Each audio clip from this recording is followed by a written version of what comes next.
that they had to be separated, and Russia observes that the aircraft have been destroyed by satellite, and we do likewise. Now they're using a more surgical, quote, method. They're using a saw to cut the aircraft. As I mentioned, the B-52 will continue to fly, and the parts on the aircraft are still valuable. Now the B-1s that you saw here, their airframe life term has expired also, and they're also being used for parts.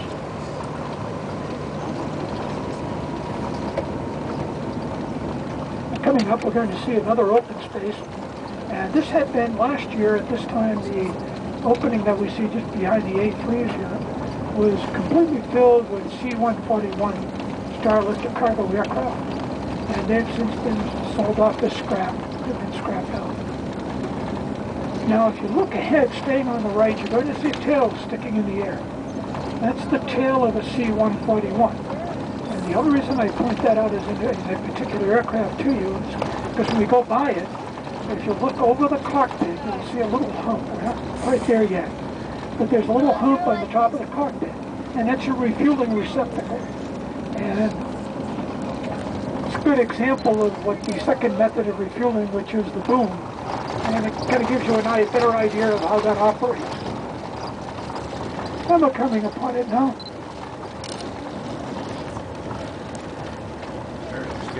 Now that refueling receptacle that you see, that little hump, that was added after the aircraft had been in service for a number of years.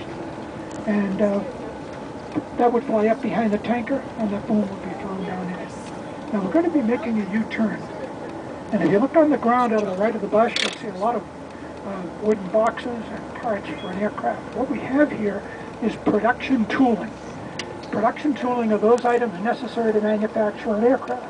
If you look right next to the road, you'll see a green painted object. That is the cockpit for the B-2 bomber. That's the tooling for a B-2 bomber that's situated right next to the road, a little sign in front of it. Now, if they wanted to put an aircraft back into production, they can retrieve the tooling from here, put it back to the manufacturer. The Department of Defense noted it was much less expensive to store this tooling here rather than to store it at a contractor's location. Now, they have tooling for the B-1, B-2, the A-10, any number of different aircraft here. Now, you saw in the background some civilian 707 airliners. And then coming up on the right, in just a minute, you're going to see some more 707s. The reason these civilian airliners are here is because the Air Force purchased them after the U.S. EPA, Environmental Protection Agency, said they did not meet U.S. EPA standards. Now, there's a different standard for military and for civilian. Now, the reason the Air Force wanted these aircraft is for the engines.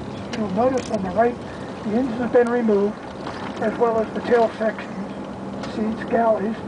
They wanted the engines primarily because they were larger than and were compatible with the KC-135 tankers.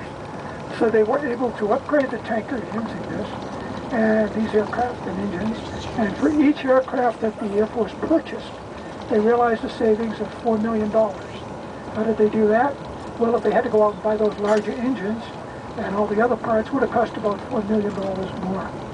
And this is a good time to mention it, that this is perhaps the only Department of Defense operation that actually realizes savings on their operation. We used to define it as a return on investment, but it's a savings. And for the latest figures that we had, for each dollar spent in operating the facility, they realized about $11 in savings. How did they do that? By the sale of aircraft, by the sale of parts. So it's really a very efficient operation. And the Air Force likes to define this. Well, it's called the Boneyard. I think the Air Force likes to describe this as its diamond in the desert, which is true. And if you recall, when we first started, I asked you how many know this is the Boneyard. And I think that after going through the tour, I think you've seen that it really is much more than a boneyard. Now, if anyone has any questions, I'll try to answer the questions at this time.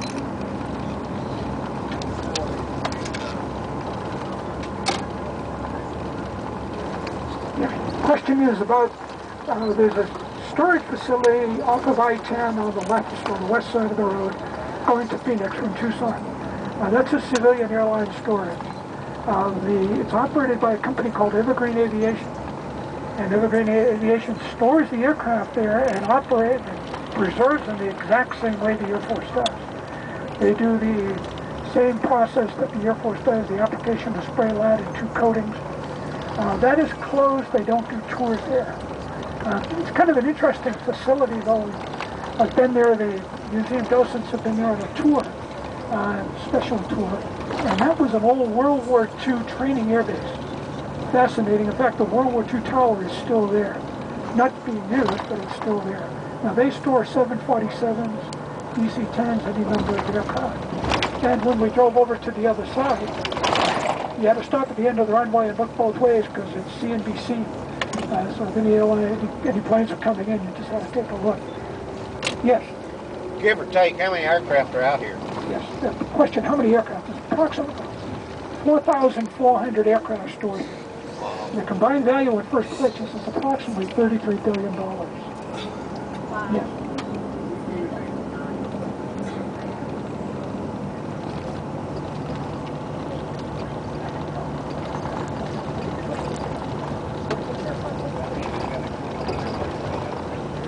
Oh, okay, the little ones, yeah, the little birds.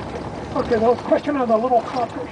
Well, they were used by the Border Patrol and Customs. The military also used those years ago, too. They would be for, not quite an attack, but they would use it for, in Black Hawk, when you saw the movie Black Hawk Down, they used those copters again. There were those small copters, and we went by the copters. Yeah.